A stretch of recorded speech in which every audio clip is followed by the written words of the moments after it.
Good day, folks. Thank you so much for joining us. Today we have with us Imran Saleem. He came to Canada in 2000, not from directly from Pakistan, but actually from the US. And interesting journey that he has had coming to the US and then to Canada. He will talk more about that.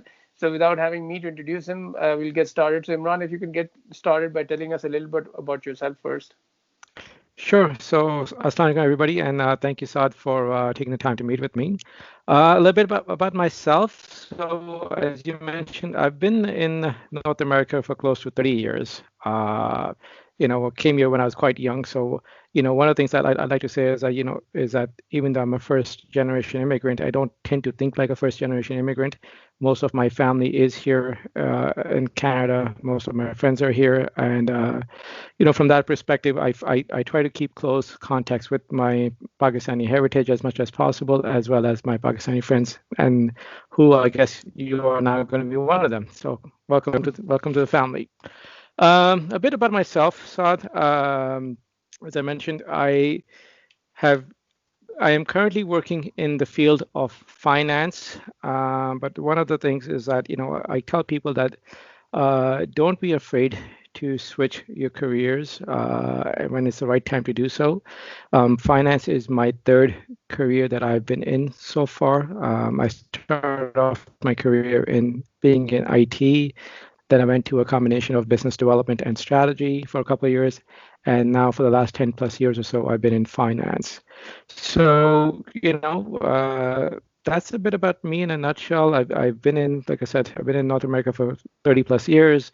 I work in the field of finance, and it's good from that perspective.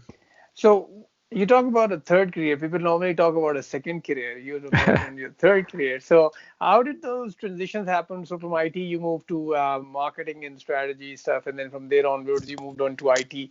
So what has that journey been all about? So, it's the age-old saying that, don't follow a job, follow a mentor. And that's part of what I did, moving from IT, well, I mean, the first move from IT to business strategy and marketing was a combination of me just going back to school for my MBA here in Canada. And when you do your MBA, you get exposed to a lot more things than you otherwise would have, both from an industry perspective as well as from a field perspective. And coming out of MBA, it was just like just like most everybody else, you have student loans that you needed to pay off, and you take the most at that time the most lucrative job that you're offered. You don't necessarily tend to think of it long term. You take the most lucrative job that's offered, and that's part of what I did initially. I was able to leverage my IT strengths, and I was able to land in a role that where I was doing strategy for business and IT together, and then I expanded from that perspective. After that, it was more about following the mentor and following your boss. And as I say, if you have a good boss, things will work out for you. So I was naturally good with numbers, like most brown people are, most Pakistanis are. Whether we go into finance or we go into becoming a doctor or something like that. So I just followed my mentor, and one thing led to another, and I started working more and more with the finance community, and especially when you're in strategy, you work quite a lot about forward-looking statements. You work quite a bit around business cases and whatnot, and I was able to leverage a lot of those skill sets into moving into So, finance. so in terms of just building on that question, so you made that transition, but how do you, so for if you were to advise somebody like how they were to change their career or make a slight pivot, should they go about doing that? A couple of things, right? I mean, and I realize that this information is more geared towards new immigrants, people who are coming here from abroad and who are already in a chosen career, and they're trying to figure out what their best approach would be in Canada.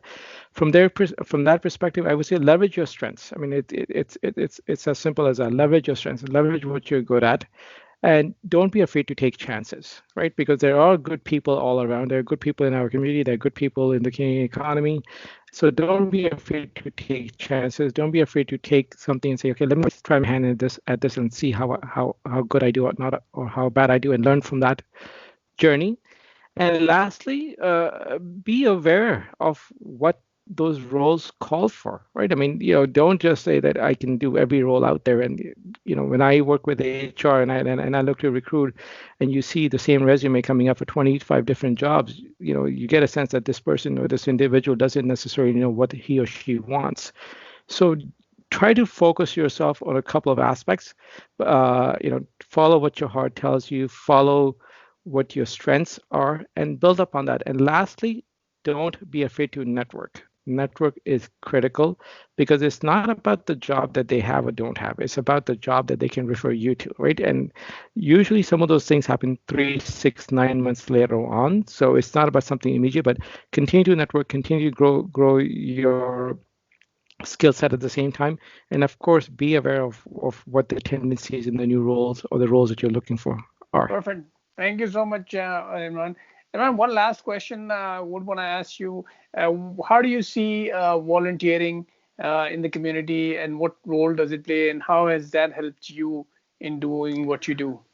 So I am actually a big proponent of giving back. I mean, I have been benefited, like I said, from mentors, from different people, both in the community and outside of the community. And, I'm a big proponent of giving back. So whether that be volunteering with PPF, whether that be volunteering elsewhere, one of the things that I tell a lot of people is to stay grounded.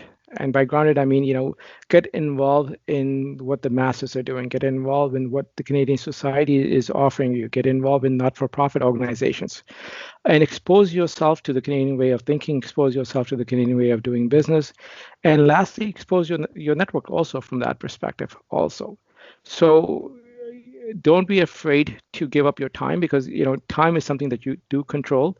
Whether you give up a portion of your morning or a portion of your evenings, and most of these commitments aren't necessarily significant, right? I mean, most of these commitments are maybe 2 to 3 hours a week, maybe 10 hours a month. If and I think most of us can make that time commitment.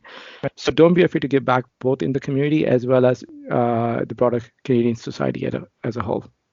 Perfect. Thank you so much, Imran. This has all been very insightful. I'm sure folks listening to you would be able to take away a lot of things. And you've touched on a couple of things, and I think there's a more deeper dive that needs to be made on those. So we'll probably follow up with you on those sessions. But for today, thank you so much for your time. Anytime, Saad. Anytime. My pleasure. Thank you.